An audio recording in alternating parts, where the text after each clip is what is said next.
what would your top 3 tips for successful collaboration look like for our listeners? Number 1 is be prepared to do something, because the temptation, I think it's a natural human being thing, is to talk about something lost. We've all been in those meetings where we felt like we talked about something lost, and you've got that person in the corner going, I know what we need to do, can we just do it please? And so they treat collaboration as doing stuff, and be prepared that conversation, that exercise is all about doing, not just about talking. The second thing I would say is the Powering Procurement podcast is brought to you by Atomis, source to contract software designed to save you time and money. Hello and welcome to Powering Procurement, a podcast by Atomis, where we unpack the world of procurement and supply chain management with the help of industry leaders. I'm your host, Sian Lloyd, and this is our resident expert, Gareth Burch. Hi, after 20 years in procurement, I may be billed as an expert, but believe me, I'm here to learn too.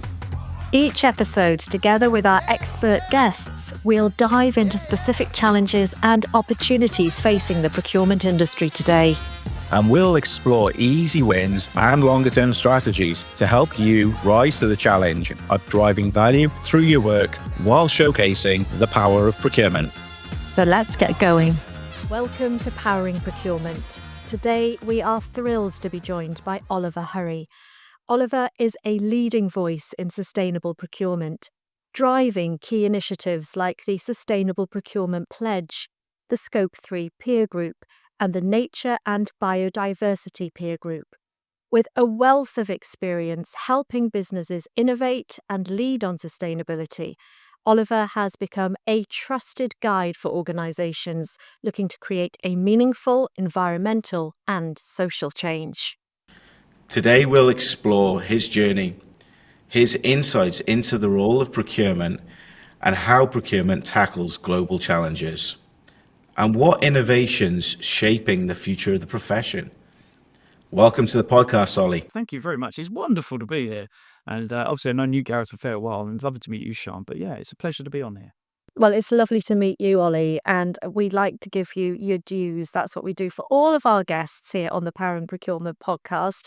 So wonderful to meet you.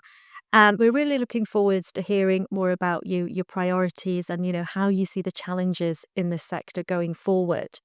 But to begin, I guess let's begin at the beginning. And it would be great to hear about what inspired you to go into the area of sustainable procurement to start off with. Starting in an events business. And one of the first clients I had was the Chartered Institute of Purchasing Supply, or Purchasing Procurement Supply. I'm not sure what they're called now, what they were called then, but I know they've changed their name. But SIPs, as they well know. So I helped create the kind of meet the buyer concept of events, where essentially procurement professionals would come into a room, give us a list of things that they wanted to sort out and solve, and then we'd sort of conveyor belt speed dating sort of level of people into sort of pitch to them. And I love doing that. And I got to know lots of procurement professionals, a few late nights over a few beers with them at these events, and you get to understand the nature of procurement professionals, the challenges that they face, the skills that they have, the abilities they have, the approach that they take, but also in many ways how perhaps they weren't as I suppose enabled or empowered or as respected in some cases they should be. I always felt that impression that they were a profession that probably wasn't respected as much as they should be for what they do. So that was a first foray. I then started to look around at sort of new topics for hot topics that I could run a summit or conference on, and read about carbon footprinting in the FT. I think it was about 20 years ago, almost to the day. And I knew nothing about sustainability really. My parents read The Guardian, but that was about as strong a background as I had in being an eco warrior. But no, I knew there was something in this, and I started a carbon footprinting event. This was 20 years ago. And then literally a few months before the event happened, the chairman of Tesco at the time, Sir Terry Leahy, came out in the press and said that he was going to carbon footprint every single product on their shelf, which, if you fast forward 20 years, is laughable now, let alone 20 years ago. And so that kind of exploded. And that took off. And then a few years later, events and conferences drain you quite strongly. So I knew I wanted to get into the subject and it felt very purposeful. And over the years, I realized that I could bring those two professions together, procurement and sustainability, because sustainability professionals are another profession that perhaps is often underappreciated and sort of stuck in the corner a little bit. And I think it's all about saving the world, and procurement is just about saving cost. So they're two professions that actually have quite a lot in common. And I realized that sustainability professionals had spent so many years trying to engage procurement and finance and proper business operational functions. And procurement at the same time was almost having a bit of a midlife crisis, and felt that, particularly over the last few years with COVID, they're almost as famous as ever, but still kind of on the front page, but still underappreciated. So I feel like sustainability has given procurement an exciting new arena. It's not that new, but an exciting angle and lens to look through that has elevated the profession in the last few years to really gain more confidence, gain more respect, gain more excitement to the role. It's more than just cost now. So that brings us perhaps a little bit more up to date. Yeah, fascinating. Gareth, is that something that you are understanding and sort of would agree with, I suppose? No, absolutely. In my career, if I go back 20 years ago, I was just starting out in procurement, and it was about cost savings every day of the week, cost saving. Fast forward, it is literally now, procurement is much wider. We focus on much more issues than we've probably ever focused on. And these issues are real life issues. We not just save money for a company, but we can make a positive impact.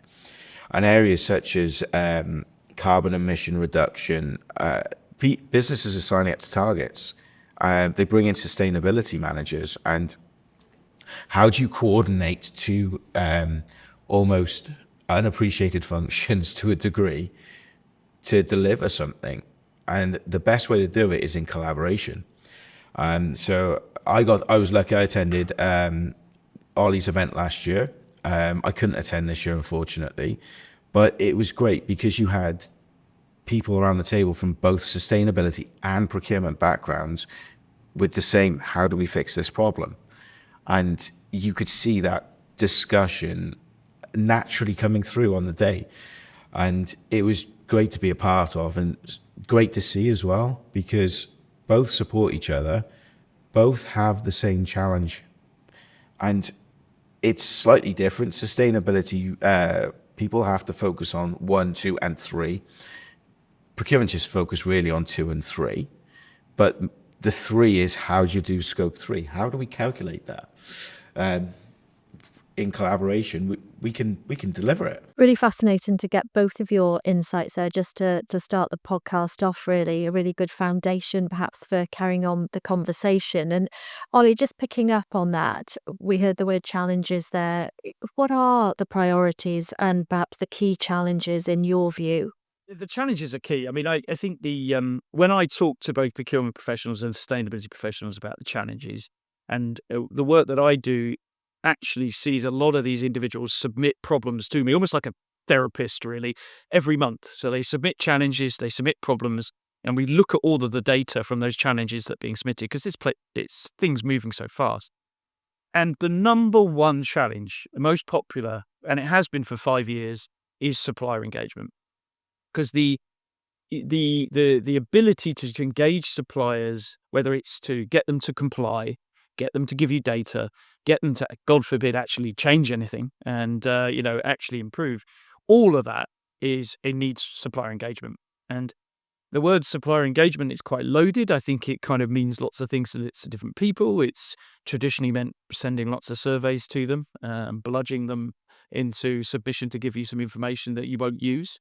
All the way through to now what you see, which is sort of grand collaborative supplier engagement events and webinars and activities, which are all very nice, but of course everyone's running their own supplier engagement days with the same suppliers. So you end up with suppliers not just being sent 1 million different surveys, they're now having to attend 1 million different supplier engagement days. So some of the principles and some of the approaches have changed, but some of the problems still remain. We're still not really empathizing with suppliers and their ability to do things, whilst we try to sort of say, look, you need to meet these regulations, we need this data, and so on. So I think a lot of the challenges around supplier engagement, inevitably, we have to talk about data.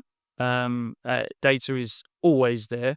It's a shame that we're so fixated with the word data in this space, because when everyone says it's all about data, it suggests that it is actually all about getting some numbers together and staring at them on a page and feeling glad that they're fairly accurate.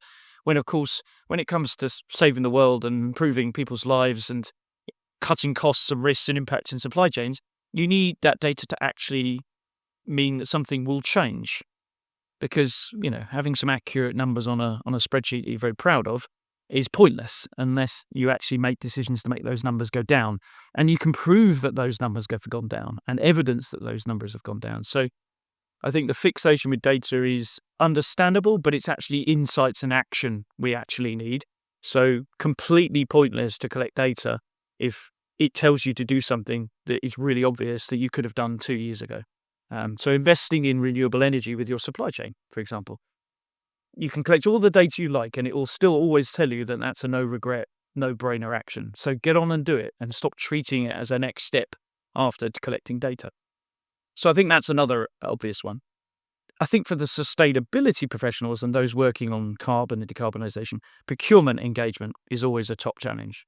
And I always think that supplier engagement starts with procurement engagement. You can't engage your suppliers unless you've got procurement on site, because they are the gatekeepers, they are the relationship managers, they are the people that talk and work with these suppliers and can negotiate and have skills to work with them. So ultimately, procurement has to be experts on everything these days, and they can't be. So sustainability's role is to make it easy for procurement to understand how these things, what they mean for the business, what they mean for the targets, and then help procurement translate all of that jargon and sustainability stuff into language they understand, into cost, into risk, into pricing, into contracts, into sourcing. And if procurement can be that translator and understand that it's all about value, then sustainability will get what it wants, which is action in the supply chain, and good things happening that ultimately benefit both risk, cost, impact, all of these things. And picking up on your challenges, obviously procurement and sustainability collaboration can also link and benefit all of the supplier questionnaires, because I've, in my experience, seen that different areas send different questionnaires to suppliers at points which we want the information, opposed to, hello, Mr. Supplier, yes, we want to work with you.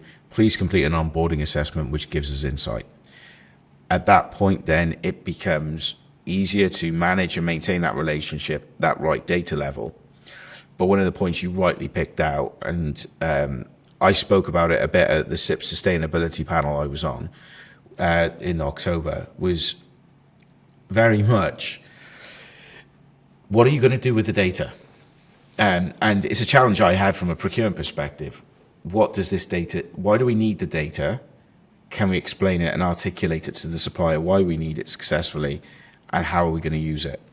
Because I know for a fact, and I'm not going to pretend I'm not innocent in this, I had a due diligence questionnaire based on risk, and that is literally looking at the supplier risk to the business. And I think the questionnaire had 300 plus questions on it, and they went into different areas. It was company and business related. It went into security and data protection, modern slavery. So you kind of go into all these areas, but then each one you're giving a broad brush. You're a strategic risk. You're getting all of it, opposed to you're a strategic risk over here, but from an environmental perspective, you're actually all right. But we don't kind of, I think that's the gap at the moment. One of those biggest challenges, how do you identify and de-risk that with the right information? But it comes from challenge. Your third challenge, you have to collaborate.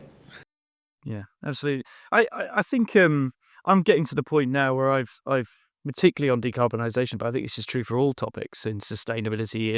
And to be honest, I had to fill out an absolutely insane IT questionnaire, security questionnaire to supply a company the other day as a one-man band with a laptop. I had to like 20 odd questions about stuff that I'd never even heard of. And I just put not applicable on every question and left it at that. And hopefully I've made it through. But I think that there are so many things that you shouldn't be asking questions of your suppliers because the data is available publicly. So AI should be just scraping the internet for the answers to a good proportion of the questions you want to ask your suppliers. So first of all, how can you make your questionnaire as small as possible? Like, what is all the things that you could just find out in other means? Because it's basically just lazy sending them a survey if you can use technology to get that information. That's the first thing. I think the other thing is none of those, or almost none of those questions should be unique to you. Majority of those questions you're asking suppliers should be worded in exactly the same way as all your other customers. So all the collaborative groups that I run, all the meetings that I chair, whether it's on nature or Scope 3 or whatever, they're always saying, can we just align on questions? Can we just get the questions right? Can we just get the jargon right? And suppliers are like, oh, please. I mean, less surveys would be good, but at least get the questions aligned. So don't ask questions if you don't need to ask them. Make sure each question actually you check that with your peers. So collaborate with your peers to say, these are the sorts of questions we're asking. What questions are you asking? Get those aligned. And just, it's like any survey ever. Have a proper think about what you'll actually do with the answer to a question. Because if you're not going to do anything with it, don't ask it. I mean, it's utterly pointless. So, I mean, this is all obvious stuff. But I think, again, it's this feeling that it's a process. You ask for data, you collect data, and then you take action on that data. I think it's more about streams of activity that are concurring. You engaging your suppliers to ask them about, renewable energy or what sort of high carbon materials they think they've got or various different things. You should be just having that conversation over the phone with them, asking them anyway.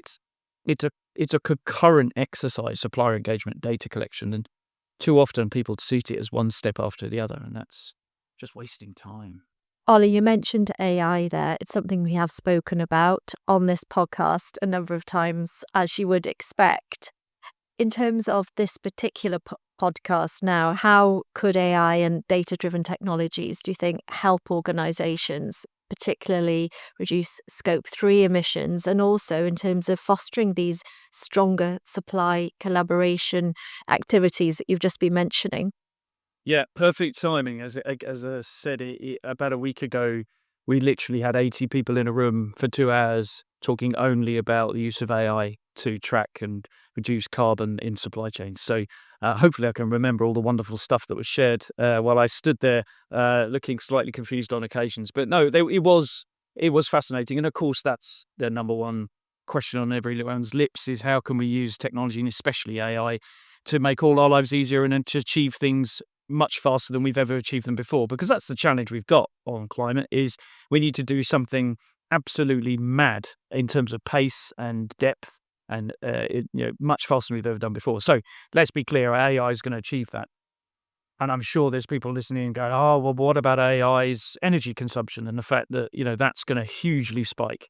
Yeah, of course, we need to deal with that. You can imagine every sustainability professional, particularly the darker green ones, are saying that to me. Well, AI is going to destroy the world, let alone save the world. Well, yeah, okay, but there's literally no other option for us to achieve the rate of improvement. Let's just hope that they can make it less energy intensive at the same time. But the use cases I saw and heard last week were incredible. I think the workshop was called AI for Scope 3, but the follow-up workshop to that meeting is all about how do you make sure the people in the business are focused on actual decarbonisation. So therein lies the kind of message that I think came through is how do we use technology to do all the things that really are data-driven. They are things that people shouldn't be getting bogged down with. There are things that ultimately will inform the actions that people will take in conversation, in communication, in negotiation with each other, which is what procurement professionals do best, to actually drive action. So I thought that was particularly interesting. And what you've got is you've obviously got the ability to scrape the internet for data. So this comes back to the don't ask questions that you don't need to ask. That's an obvious use case. But then you've got the ability to say, well, I need to interpret this data. So looking at the supplier data and asking chatbots or little minions, I think was the analogy. It's like having Gru with all of his little minions running around for you. So the idea of AI being all these little yellow individuals that are helping you out sometimes. I'm sure that's the greatest analogy because they weren't that effective or very good, were they? But anyway, so the idea is that ultimately you can ask these little minions to look at the data and start segmenting it for you. So which suppliers should we take which actions with? To be able to ask it, okay, what actions should I be taking with these suppliers? And for that information to be searching best practice and coming back to that procurement professional and saying, well, these are the things. The ability for AI, and I use ChatGPT just like this, to say, give me this knowledge and this information in procurement language. If I was a procurement professional or I'm not an expert on sustainability, the ability to interpret that. But ultimately, I think the ability to understand at scale what suppliers are doing, what actions to take with which suppliers, to be able to quickly gather information that you would not otherwise be an expert on, to translate that into procurement and indeed the supplier language, because the person on the other end is often an account manager or a commercial person who also isn't an expert on Scope 3. So to be able to translate that information, I think, is absolutely critical. So there was lots of interesting cases coming in, but I think at the heart of it, as all good AI conversations should be, it's not about completely replacing people or procurement. It's about allowing procurement and people to focus on the skills that they're best at and where humans and human interaction really can't be replaced. And that's relationships. It's about negotiation. It's about engagement. And Gareth, we've spoken about this a bit, haven't we, over the course of the past few months, really. And I know you've got your own views about it. It's not about replacing people. It's about giving people the right tools to do their job more effectively, opposed to getting bogged down in the detail. It's interesting, some of the ideas from that session, Ollie. For me, not black and white, but suddenly you're actually benefiting from wider technologies like automation, and how AI can work on the top of the automation, on top of an automation layer, to give you even more positive outcomes. And when you think of people who've not started any form of carbon journey, and the default position always seems to be spend-based assessments, actually, you could automate your spend-based assessment to look at a carbon metric to give you an footprint and give you a bit of a go have a look there. But then you overlay AI into it, and AI, depending on the data available, such as invoice data, you could actually probably take spend-based insights into a further layer where it probably has never been before, where it starts looking at the actual item coming through. Can it match over here? Yes or no? Yes, use this carbon metric. No, default with a spend-based metric. And suddenly you're kind of taking spend-based as a basic model, another layer down, which gives more confidence. And with improvements in the science-based targets and more item-based carbon assessments, it could be suddenly what could have been that basic view becomes really powerful.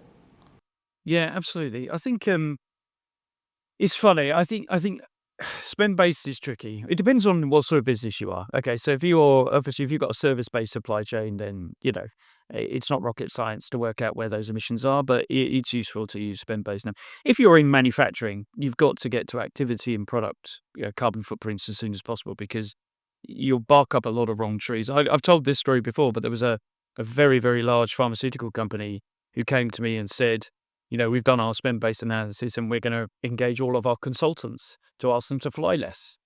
And it's kind of like, well, of all the things that you could do with your supply chain, you're going to focus on asking consultants to fly less. It's treasure how much pharmaceutical companies spend on consultants to, the data churn it out. But so I think you've got to be careful with spend data. But certainly if you're in the service-based arena, then it definitely provides that.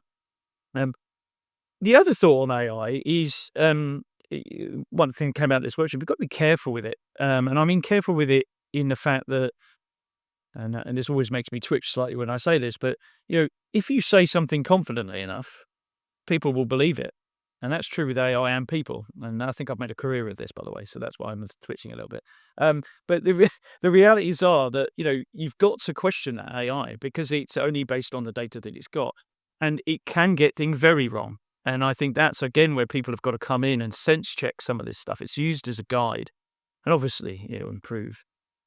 There was another use case which I saw last week, which I was fascinated by. And forgive my ignorance slightly, I think it's called a CLM, so a curated language model program. But essentially what it was doing, it was looking at all the best practice in the world about things that factories can do to make reductions. So, fixing air compression or conveyor belts or LED lighting or whatever it may be. And the idea was that it could search all the world's best practice engineering playbooks and everything else. And for any particular factory, produce an AI kind of sort of supported playbook that's unique to them, using all the best practice from around the world that's tailored for them. So this idea of sort of using this information to create the ultimate playbooks. Because otherwise, again, people are stuck in downloading documents and guidebooks and sifting through them, which I'm sure engineers love looking through manuals. But the realities are they'd much rather have a spanner in their hand fixing stuff. So I think the ability for technology to identify actual decarbonisation levers and help make those things happen and then allow that data to flow up and show that reductions are happening. And it's activity data, which is, if someone fixes something in a factory and they say that's worked and they put that data in, that's rich data. And particularly then if that data is able to be accessed anonymously by other factories around the world, that's even better because that data has a second use. It's about capability building in other factories around the world, not just providing data up to some higher power customer that ultimately, hopefully, will do something with it. So I'm excited about the ability for data to flow around the suppliers rather than just constantly sort of jetting up into the sky to go to the customers and hopefully be used for reporting or maybe even action. So I'm excited by that sort of use cases as well. Really, really interesting and given us a lot to think about around the data. And also you mentioned collaboration across supply chains, which I know is also, a great focus for you. Is there anything there that you can share with us that is perhaps a really good example of measurable success being delivered? Well, first of all, people talk about supplier communication, which is usually talking at them. Supplier engagement is talking with them. Supplier collaboration should be doing stuff with your supplier. That's my opinion. Otherwise, you get stuck into just chatting to your supplier. That's collaboration. It's not collaboration. Actually doing something with them is collaboration. So there is wonderful examples of collaboration. There's a whole, and again, that's my job to track these examples. So there's a few happening at the moment. The automotive industry has just launched a really fascinating program with some guys called Trio, which is essentially capability building the entire or providing opportunity for the automotive industry supply chain to access renewable energy and understand how to finance it, understand how to buy it. And that is a bunch of automotive OEMs and first-tier manufacturers working together to collectively engage their suppliers and giving them almost no excuses left in terms of understanding how to invest in renewable energy. So I think that's one great example. There was a really good example from last week from the meeting that I was at, which was a bit unexpected. So we had CBRE, who is the property company. So they came in and they brought a supplier with them. And that supplier was a painting and decorating company. So they had the sustainability coordinator from a painting and decorating company. And I think most people in the room were like, okay, this is going to be interesting. You had all these massive multinationals in the room. And this guy, Ben, he absolutely killed it. And the way that he described it was that CBRE had made it clear to them that they wanted to see sustainability and decarbonisation in all of their suppliers, whether they're paint and decorators or tech or whatever it may be. And he told the story about it being competitive advantage to them. So he said, look, we didn't just see it as an exercise where we were being sent a questionnaire. We didn't just see it as an exercise where we were being, tick box exercise, tell us to do something. We said, look, if we get this right, this could be a competitive advantage for us. And they came back and they said, well, this is great. Well, if you allow us to use different paint on your buildings, then we can actually cut this amount of carbon. It allowed them to go to their own suppliers and say, we need new options for our painting and decorating. They said that you can imagine the average painter and decorator has been using the same paint for 20 years and he refuses to use any other paint. So engaging a load of painters and decorators about changing their paint would be an incredibly difficult thing to do. So this painting and decorating company engaged their suppliers and said, can you just remove that paint from the platform where we buy? So it's like not an engagement thing. It's just basically you can't use it anymore. Sorry. That's just the way it is. And it's just the way that this guy spoke about how they'd engaged their own suppliers on behest of their customer to create a competitive advantage where they're now seen as one of absolute gold standard suppliers when it comes to sustainability, and are put on stage in front of 400 other people who I'm sure would buy painting and decorating. It was the story of a competitive advantage. So there's almost a story of customer engagement rather than supplier engagement, which inspired me. And the fact that it was a sort of multi-tier conversation. You had, the people who supply the paint and so on. We even had one of the paint companies in the room stand up and say, that's an amazing story. We'd like to talk to you because we're probably one of your suppliers. And, we can think about how we could help you talk to the property companies and so on. And of course, most of the people in the room buy their offices from CBRE or JLL. So we had almost 4 tiers of conversation in that room about how it wasn't just about box ticking. It wasn't just about cost. It was about competitive advantage. It was about more relationships. It was about stronger business. It was about, it was a really good example. So plenty of collaboration happening on supplier engagement, plenty of value chain collaboration happening at multi-tiers, which I think is really where you get stuff done. Particularly if you can get procurement involved in each of those levels. So, a couple of examples off the top of my head anyway. Out of curiosity, because we have mentioned collaboration and different examples of collaboration, what would your top 3 tips for successful collaboration look like for our listeners? Ooh, that's a good one. Number 1, and I've kind of hinted at it, is be prepared to do something. Because the temptation, I think it's a natural human being thing, is to talk about something lost. We've all been in those meetings where we felt like we talked about something lost, and you got that person in the corner going, I know what we need to do. Can we just do it, please? And so the treat collaboration as doing stuff, and be prepared that conversation, that exercise is all about doing, not just about talking. That's the first thing I would say. The second thing I would say is, particularly for peers, you must agree where you compete first before you agree where you collaborate. And because if you can understand where that competition line is, and you can say, right, we are going to not collaborate on, certain materials or how good. And you can imagine in the automotive industry and the pharmaceutical industry, it gets very kind of tense if you don't get this right. So that's the first thing, is agree where you're going to compete, and then you can agree where you can collaborate. And I think that happens with buyers and sellers as well. Agree where we're going to focus on price and everything else, but the rest, let's talk about value. So I think that's another kind of recommendation. And I think I've seen more and more examples of that working pretty well. In fact, there's a lot of companies still who say to me, we can't collaborate with our peers. It's impossible.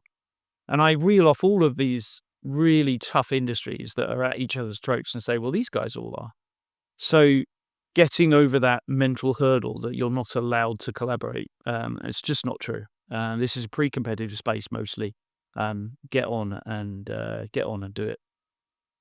I think the final bit of collaboration is, and it's kind of linked to the first one, is when I see collaboration in supply chains and I see collaboration with peers on decarbonisation, I see so many meetings happening before they arrive at the obvious things. So this is coming back to that message I think I shared earlier, which is about there are some really obvious things that you should just do.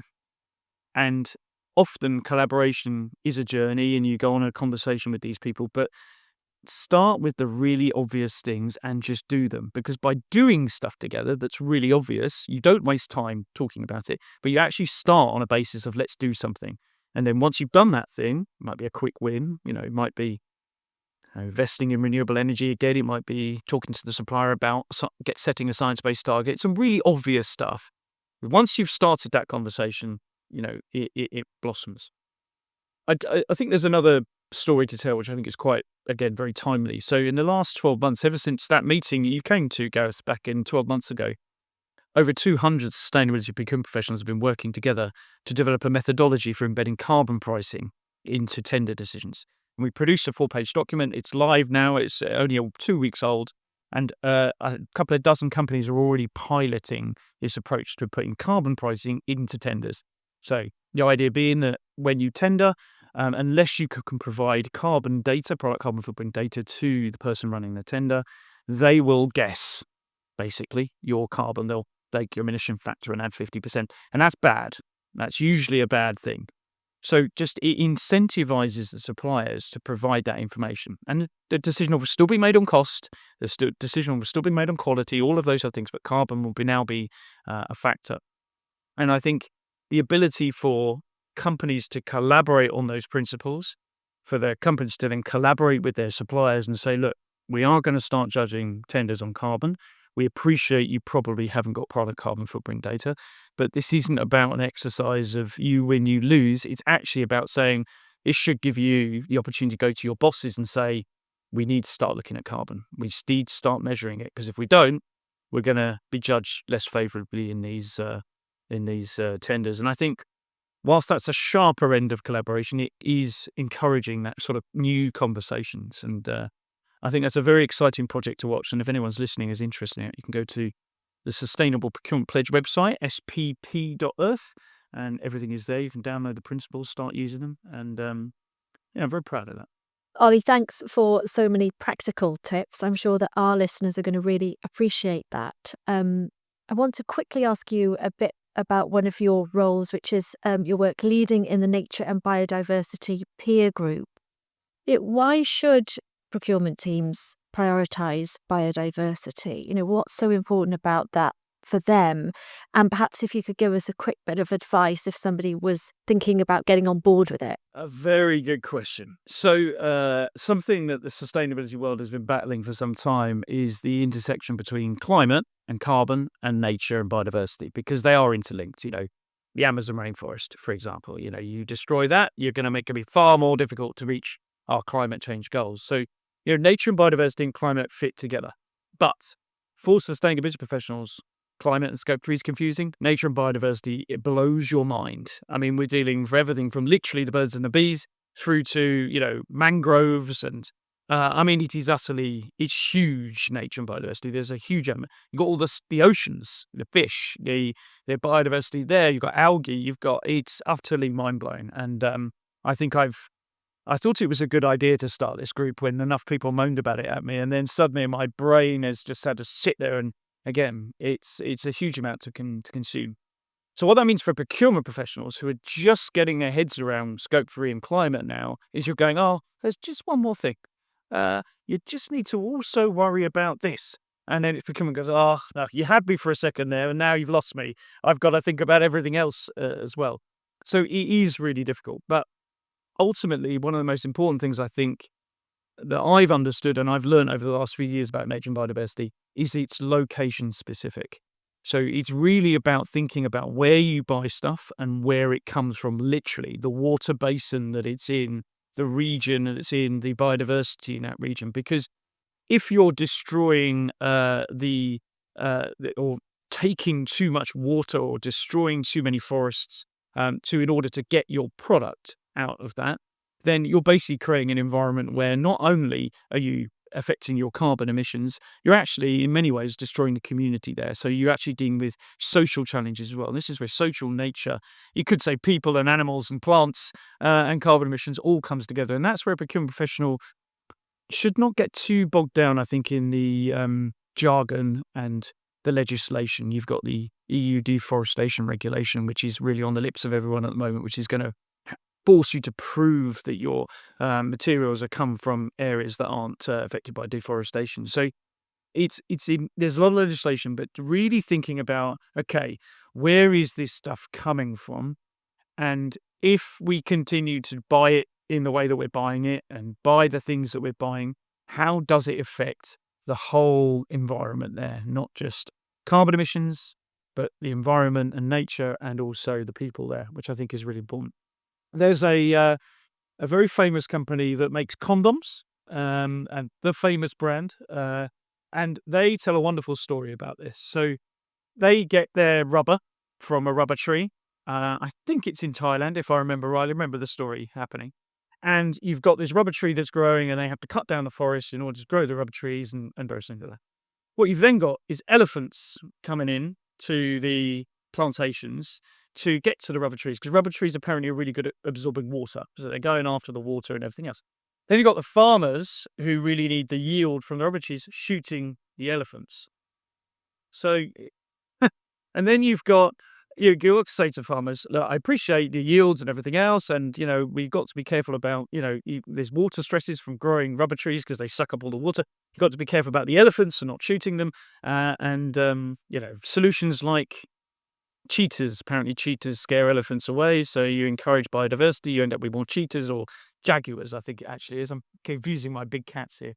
But I know that's a fair mad story, but it starts to think about really how everything is connected. And if you're a buyer of latex, I think is probably the right phrase to use it, then you've got to consider elephants, you've got to consider jaguars, you've got to consider water, you've got to consider yields and payment and cost, you've got to consider deforestation. But it's only when you have an understanding and a picture and an empathy with what's happening on a latex plantation or rubber plantation to really understand the issues that you're dealing with. Because if you ask a supplier to do one thing that may end up them shooting elephants, then you're going to end up, you sort of squeeze one way and something else pops up. And this is where, again, procurement skills to understand things holistically and understanding all of the details and pressures makes it a big job, but one that I think is a little bit easier to get your head around. So, yeah. What impact do you hope this year's event will have on the global procurement community? And how can the procurement professionals make the most of their participation to drive the meaningful long-term change? Wow, what a question. I appreciate that this is my baby a little bit, and I've been running, I think it's 3 or 4 years now that it's been running, and it's an extraordinary 24 hours. I mean, it just is absolutely extraordinary. And for anyone who's not experienced it, do so. I mean, it is literally a 24-hour live marathon it's like, for anyone in Britain, it's like Red Nose Day. It's Sustainable Procurement's Red Nose Day. It's just a marathon of content and knowledge. I think the most important thing about it is that it's about the profession of procurement. It's giving pride, it's giving excitement, it's giving fresh ideas, it's giving new angles, it's giving new lenses to any procurement professional on the planet. The fact that it's about people and planet and saving both of those things, of course, that's important. But for me, it's far more important in many ways that it's about the profession of procurement. It's about giving them this special day where they get to really think about the future of their profession, the future of their career, the future of the day job that they have as well, the things that they do, the data that they collect, the conversations they have with suppliers. So yes, it's about sustainability. Yes, it's got people and planet, but we have a stream of meetings throughout the day, which is only about the profession and the future of the profession. So it literally follows the sun. So we had the Fijian procurement team in the middle of the Pacific start it last year, talking about what they were doing on sustainability on the island of Fiji. I kid you not. It was quite incredible. And we go all the way around the world, and each hour takes in a different kind of, not only a different geography, but a different topic. And it's all designed to be, again, very collaborative. You don't just sit and listen. You can enter these meetings, chat with peers around the world. I'm sure even you, Gareth, could learn something from the Fijian procurement team. So there's a lot to be had from it, and just get involved. And even if you can't attend the day itself or whatever, it's, again, a bit like one of those charity marathons. Run your own events. I'm going to look at Atomis and say, are you going to do something on World Sustainable Procurement Day? I'm sure you will. Well, you will now because I've made you do it. But it's about thinking about how you can leverage this moment to do something cool, even if that's just engaging your own teams, doing something a bit different, thinking about biodiversity, getting people in the offices out to sort of look around the site at the factory and seeing what sort of biodiversity and what sort of materials and things you have around you. So there's so much you can do, but use it is the big message, and make the most of it. In terms of making procurement an attractive profession, particularly for younger people and also for more diverse talent pools. Is there any advice that you can give? I hear make procurement sexy a lot. And that's very difficult for me to do personally, and maybe you, Gareth, as well, if you don't mind me saying. But procurement is cool. I think it's this idea that it's just about cutting costs, and I think the same is true for salespeople. I mean, very few people grow up wanting to be a salesperson. I think if you're that sort of person that has got something about you, has got an attitude, a creativity, a passion, all of these things. And it's just a brilliant individual rather than necessarily has worked their heart out on a specific profession or a specific angle. I think both procurement and sales are for people that have got something about them as an individual. And I think that needs to be celebrated more. And I think it's a stuffiness, perhaps, about certain professions that we all know, and I think most people in businesses know, that it's procurement and sales that really make those numbers at the end of the day. It's the bottom and top line, and it's really about those numbers. And so every profession should respect procurement and sales in the same way, and I think that. So I think it's about championing the capabilities of procurement, the fact that it's about such a myriad of skills, and the ability to be not an expert at everything, but the ability to be able to converse and to understand the basics of a million different topics, I think is really important. I think the final bit is the world is a mess. And it's not getting any better. I mean, we've got the Riviera of the Middle East. We've got all sorts of stuff being talked about now. Procurement is going to be absolutely up against it in many ways, but has already shown with COVID and other things that they are brilliant when they're under pressure. They're creative, skilled. And so I think this is even more an opportunity for procurement to shine and show, because it's procurement that will keep the lights on. It's procurement that will keep the world turning. It's procurement that will ultimately, in many ways, find innovative solutions to some of the world's biggest fundamental challenges, dare I say. I often say, most of the world's emissions are in supply chains. Procurement runs supply chains. Procurement's going to save the world. A big thought for our final question to lead into it, and particularly I really like that word championing. And Gareth, championing is something that we're trying to do, particularly on the Powering Procurement podcast, isn't it? Are you going to hand over that final question to Ollie this time? Ollie, final question. So why are you pleased that you chose a career in the procurement space? I do have an answer for that. And I think it's after spending, I would say over the last 20-something years, probably equal amount of time with sustainability professionals and procurement professionals. The reason why I love procurement, and I won't swear, but I'll say it and you'll get the idea, is you guys get stuff done. And it's not that sustainability professionals don't get stuff done. It's just quite often they can't. And so procurement just gets stuff done better than any other profession I've ever known. And boy, do we need to get stuff done. And so just keep doing that.